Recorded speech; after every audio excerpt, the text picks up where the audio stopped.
दोस्तों, अगर आप भी टीम इंडिया की जीत से खुश हैं, शुभमन और सूर्या को खतरनाक खिलाड़ी मानते हैं तो हमारी इस वीडियो को लाइक जरूर कीजिएगा। दोस्तों, करो या मरो के चौथे टी20 मुकाबले में भारतीय बल्लेबाजों ने वेस्टइंडीज को इतनी बुरी तरीके से पीटा है कि पूरी दुनिया दंग रह गई। तो आखिरकार कैसे कुलदीप और अर्शदीप की कातिलाना गेंदबाजी के बाद यशस्वी की धमाकेदार बल्लेबाजी के दम पर टीम इंडिया ने लहराया है परचम। घातक गेंदबाजी के बाद विस्फोटक बल्लेबाजी से कैसे भारत ने वेस्टइंडीज के परखच्चे उड़ा दिए और कैसे टीम इंडिया की जीत की दास्तान लिखी, हम आपको अपनी इस वीडियो में दिखाने जा रहे हैं। लेकिन उससे पहले आपको क्या लगता है कौन इस जीत का सबसे बड़ा हीरो है? हमें अपने जवाब कमेंट में जरूर बताइए। दोस्तों, फ्लोरिडा के मैदान पर भारत और वेस्टइंडीज चौथी टी20 में एक दूसरे से दो हाथ करने के इरादे से मैदान में उतरी थी, जहां टीम इंडिया के सामने जीत के अलावा कोई विकल्प ही मौजूद नहीं था। ऐसे में वेस्टइंडीज ने टॉस जीतकर पहले बल्लेबाजी करने का फैसला किया, लेकिन बहुत जल्द भारतीय गेंदबाजों ने बता दिया कि ये उनकी सबसे बड़ी गलती थी। जहां वेस्टइंडीज को शुरुआत तो बेहतरीन नसीब हुई थी, लेकिन उसके बाद कुलदीप यादव की फिरकी का जादू चला तो फिर अर्शदीप सिंह ने अपनी घातक रफ्तार और खतरनाक लाइन लेंथ से ऐसा कहर बरपाया कि पूरी की पूरी वेस्टइंडीज हेटमायर के शानदार 61 रनों के बावजूद महज 178 रन ही बना पाई। हालांकि ये उतना आसान नहीं था, लेकिन वेस्टइंडीज की इतनी बुरी तरीके से शामत आने वाली है इसका अंदाजा तो उन्हें बिल्कुल भी नहीं था। जी हाँ दोस्तों, टीम इंडिया के लिए शुभमन गिल के साथ यशस्वी जायसवाल की जोड़ी मैदान में उतरी थी और इन दोनों ने अगले कुछ ओवरों में चौके छक्कों की झड़ी लगाते हुए ऐसा तांडव मचाया कि पूरी दुनिया उन्हें सलाम करने पर मजबूर हो गई। वो दोनों सिर पर कफन बांध कर उतरे थे। अपने सामने आने वाले सभी गेंदबाजों की धज्जियां उड़ाते हुए उन्होंने 6 ओवरों में पावर प्ले में ही भारत को रॉकेट की रफ्तार से 66 रनों तक पहुंचा दिया। तो उसके बाद भी रुकना क्या होता है उन्होंने सीखा ही नहीं। 9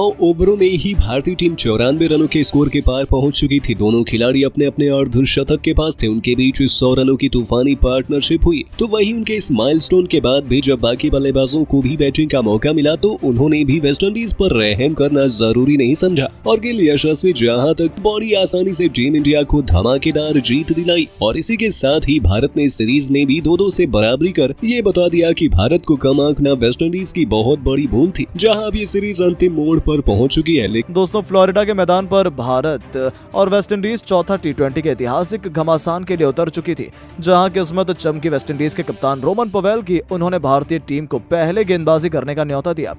इस मैदान की शपथ पिच का बखूबी फायदा उठाने के लिए ब्रैंडन किंग के साथ कायल मायर्स की जोड़ी मैदान में उतरी। पहले ही ओवर में माया सिंह ने चौके छक्कों की झड़ी लगाते हुए कुल 14 रन बटोरे और अपनी टीम को विस्फोटक शुरुआत दिलाई। वो तो सर पर कफन बांध कर उतरे थे। दूसरा ओवर लेकर आए अर्शदीप सिंह को विकेट के सामने उन्होंने इतना बेहतरीन चौका लगाया कि हर कोई बस देखते रह गया। लेकिन अर्शदीप सिंह ने भी अगली गेंद पर ईंट का जवाब पत्थर से देते हुए इस बल्लेबाज को सीधा विकेट कीपर संजू सैमसन के दस्तानों में कैच आउट कर अपनी टीम को पहली सफलता दिलाई। ये बल्लेबाज 7 गेंदों पर 2 चौके और 1 छक्के की बदौलत 17 रनों की धमाकेदार पारी खेलकर वापस लौटा। उनके आउट होने के बाद अब बल्लेबाजी करने वेस्टइंडीज के सबसे भरोसेमंद बल्लेबाज शाई होप उतर चुके थे।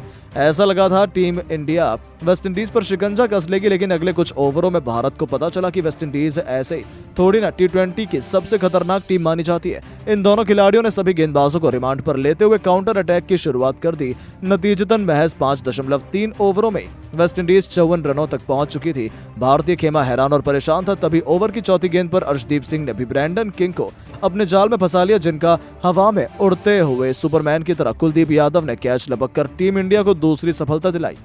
किंग 16 गेंदों पर 18 रन बनाकर वापस लौटे, लेकिन उनके आउट होने के बाद जब निकोलस पूरन बल्लेबाजी करने आए तब कुछ ऐसा हुआ जिसने वेस्टइंडीज की कमर तोड़कर रख दी। जी हां दोस्तों, कुलदीप ने अपनी फिरकी के जाल में 7वें ओवर में पहले निकोलस पूरन को केवल 1 रन बनाकर चलता किया, तो फिर बल्लेबाजी करने आए पवेल को भी महज 1 रन के निजी स्कोर पर पवेलियन की राह दिखाकर उन्होंने वेस्टइंडीज की धज्जियां उड़ाकर रख दी थी। लगातार 2 विकेटों ने वेस्टइंडीज की हालत खराब कर दी थी। उनकी घातक गेंदबाजी का नतीजा ये हुआ कि 7 ओवर में वेस्टइंडीज केवल 57 रन बनाकर अपने 4 बल्लेबाजों को गंवा चुकी थी और भारत ने इस मुकाबले में पूरी तरह से पकड़ बना ली थी। हालांकि सिमरन हेटमायर लोन वॉरियर की तरफ भारतीय टीम की नाक में दम किए हुए थे। साई होप के साथ मिलकर उन्होंने अपनी टीम को मुसीबतों के दलदल से निकाला और 12 ओवर में 100 रनों के पार पहुंचा दिया। हालांकि अर्धशतक पूरा करने से पहले 29 गेंद पर 45 रन बनाने वाले होप को युजवेंद्र चहल ने पवेलियन की राह दिखाई और इन दोनों के बीच एक बेहतरीन पार्टनरशिप का भी अंत हुआ। लेकिन टीम इंडिया की खुशियों को मातम में बदलते हुए हेटमायर ने महज 35 गेंदों पर अर्धशतक पूरा कर दिया। हालांकि उन्हें दूसरी तरफ से किसी का साथ नहीं मिल रहा था, लेकिन इस खिलाड़ी ने आखिरी आखिरी ओवर तक डटकर गेंदबाजों की धुलाई करी। अंतिम ओवर में अर्शदीप ने उन्हें पवेलियन की राह दिखाई, लेकिन जाने से पहले हिटमायर ने 39 गेंदों पर 3 चौके और 4 छक्कों की मदद से 61 रन ठोक दिए थे। अंत में बल्लेबाजी करने आए ओडेन स्मिथ ने 12 गेंदों पर 1 छक्के की बदौलत 15 रन बनाकर वेस्टइंडीज को 20 ओवर में 178 रनों के सम्मानजनक स्कोर तक पहुंचाया। जहां टीम इंडिया के लिए अर्शदीप ने सबसे अधिक 3 विकेट चटकाए थे तो कुलदीप को तो 2 सफलताएं हासिल हुई थी। उसके अलावा अक्षर पटेल, चहल और मुकेश कुमार को एक विकेट मिला। अब इस लक्ष्य का पीछा कर सीरीज को बराबरी पर लाने के लिए टीम इंडिया के 2 सबसे खतरनाक युवा खिलाड़ी यशस्वी जायसवाल के साथ शुभमन गिल की जोड़ी मैदान में गदर मचाने के इरादे से उतर चुकी थी। पिछले मुकाबले में फ्लॉप होने वाली यशस्वी ने सारा गुस्सा गेंदबाजों पर उतारते हुए पहली गेंद पर अपना खाता खूबसूरत चौके से खोल लिया था। तो फिर ओवर की आखिरी गेंद पर भी उन्होंने ओवेट मैकॉय को चौके के दर्शन कर बता दिया कि वो आज किसी पर भी रहम करने के लिए राजी नहीं है। हालांकि दूसरे ओवर में अकील हुसैन की फिरकी ने दोनों बल्लेबाजों को थोड़ा परेशान जरूर किया, लेकिन यशस्वी जायसवाल को तो कुछ ज्यादा ही जल्दबाजी में नजर आ रहे थे। ऐसा लग रहा था वो सिर पर कफन बांधकर उतरे हैं। और तीसरे ओवर में उनका सामना करने की गलती जब जैसन होल्डर ने करी तब यशस्वी ने उनकी हालत बद से बदतर कर दी। आपको बता दें, होल्डन की पारी की गेंद पर यशस्वी ने खतरनाक चौके से उनका स्वागत किया था।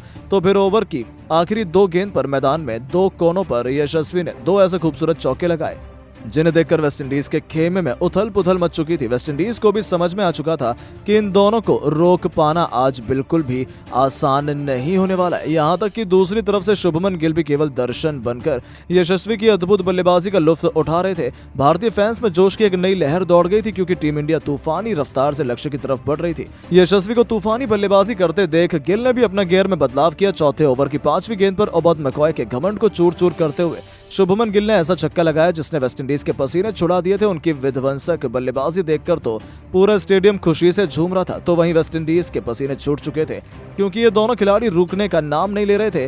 दोनों तरफ से वेस्टइंडीज के गेंदबाजों की खूब पिटाई हो रही थी। वो दोनों ही अपने आमने सामने आने वाले सभी गेंदबाजों को एक के बाद एक बाउंड्री के दर्शन कराते नजर आ रहे थे।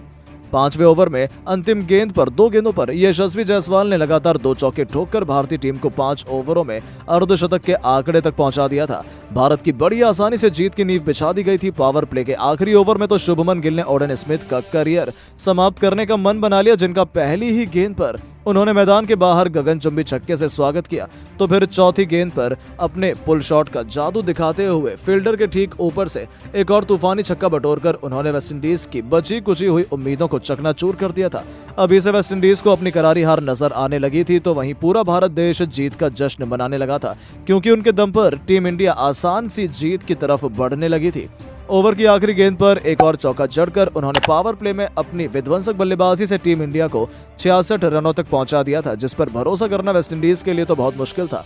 और उनकी तूफानी बल्लेबाजी का नतीजा ये हुआ कि बड़ी ही आसानी से भारत ने यह मैच जीतकर सीरीज को 2-2 बराबरी पर लाकर खड़ा किया। लेकिन दोस्तों, अब आपको क्या लगता है कि कौन इस T20 सीरीज को अपने नाम करने वाला है? हमें नीचे कमेंट करके जरूर बताएं और ऐसी शानदार खबरों के लिए चैनल को सब्सक्राइब जरूर करें। धन्यवाद।